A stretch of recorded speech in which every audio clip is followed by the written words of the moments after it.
السلام علیکم مولانا، کیا حال ہے؟ وعلیکم السلام بھائی انس، اللہ کا کرم اور احسان ہے، آپ بھی خیرت سے ہیں یا نہیں؟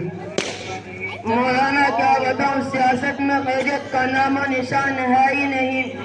خیر مولانا، آج میرا کئی جگہ جانے کا اتفاق ہوا۔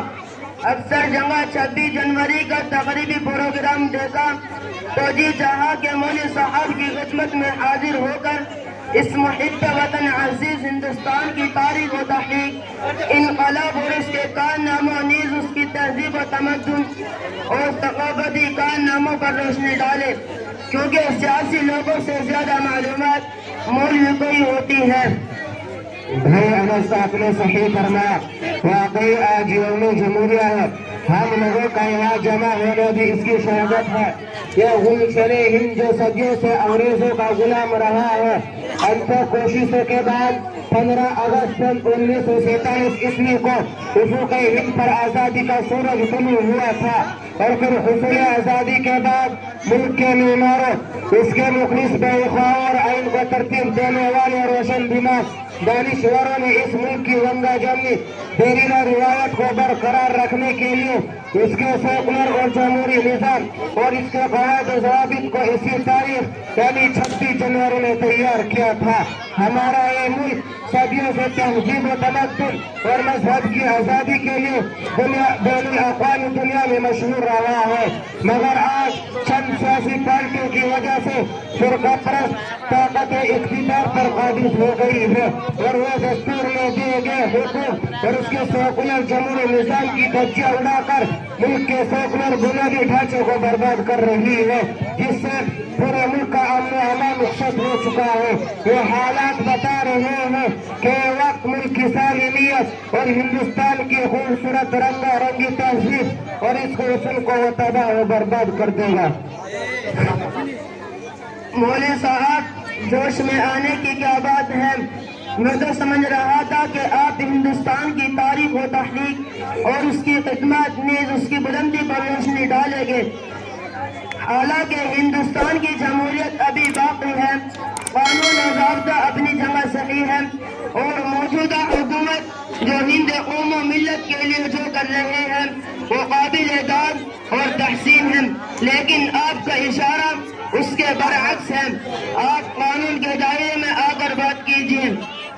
جناب انس صاحب، آپ سیاسی پارٹی کے ایک اہم رکن ہونے کی حیثیت سے اچھی طرح جانتے ہیں، اور میں ملک عزیز ہندوستان کے ایک شہری اور سپوت ہونے کی حیثیت سے بتا دینا چاہتا ہوں کہ اس ہندوستان کی قسمت جوانے میں مسلمانوں کا جتنا خون بہا ہے، دیگر پارٹیوں اور کسی قوم کا اتنا پسینہ بھی نہیں بہا ہے۔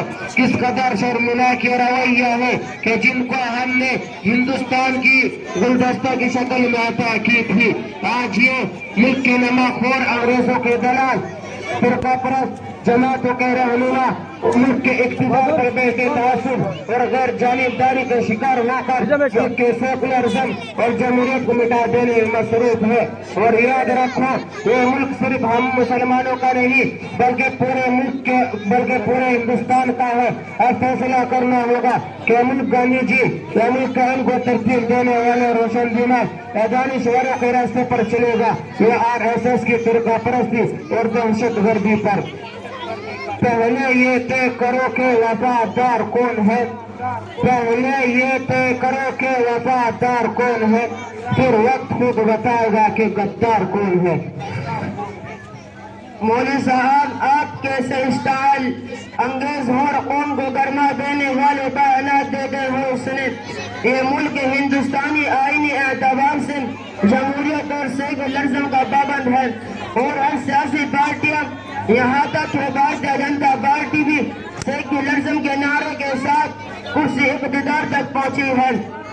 ہماری ایک حساس اور فعال تنظیم ہے جو حکومت ہند کا شانہ بشانہ ساتھ دیتی ہے۔ جناب انس صاحب، میں تو آپ کو بڑا سمجھدار تصور کرتا تھا، جبکہ ہر محب وطن عزیز ہندوستانی جانتا ہے کہ بی جے پی RSS کا سیاسی بازو ہے۔ منزل دونوں کی ایک ہندو راشٹر کا قیام ہے، اور RSS تو ایک ایسی پستل اور دہشت گرد تنظیم ہے جس کے ہاتھ گاندھی جی کے خون سے آلودہ اور بابری مسجد کے انہدام میں ملوث ہے۔ گجرات کا ثانی ارتحال بھی ان کی سوچی سمجھی سازش اور سیاست کا جز ہے۔ یاد رکھو، یہ ملک کسی ایک مذہب یا کسی خاص نظریے کی جاگیر نہیں ہے، بلکہ یہ ملک سب کا ہے۔ دستور نے سب کو حقوق برابر دیے ہیں۔ مسلمانوں نے ہندوستان کی آزادی کو دان کی بنیاد پر نہیں بلکہ اپنے بلیدان کی بنیاد حاصل کی ہے۔ اس لیے ہم ڈنکے کی چوٹ پر اعلان کرتے ہیں کہ دستور ہند سے اپنی مذہبی اور تعلیمی حقوق کی حفاظت کے لیے قانون اور دستور کے دائرے میں رہتے ہوئے ہر طرح کی قربانی دینے کے لیے تیار ہے۔ ہم نے ملک و ملت کے لیے پہلے بھی قربانی دی ہے اور آئندہ بھی جب ضرورت پڑے گی۔ ہمارے خون کا ایک ایک قطرہ ملک کے لیے وقف ہے۔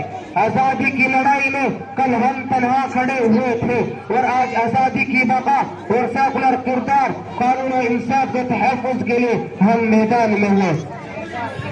اچھا مولوی صاحب، فی الحال میرے پاس وقت نہیں ہے، ابھی اور بھی پروگرام میں جانا ہے، اجازت دیجیے، پھر ملاقات ہوگی۔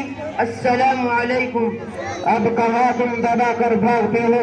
اگر حق بات سامنے آئی تو دوسرے پروگرام یاد آ گئی، اگر ایسا ہی ہے تو جائیے۔ خدا حافظ، وعلیکم السلام۔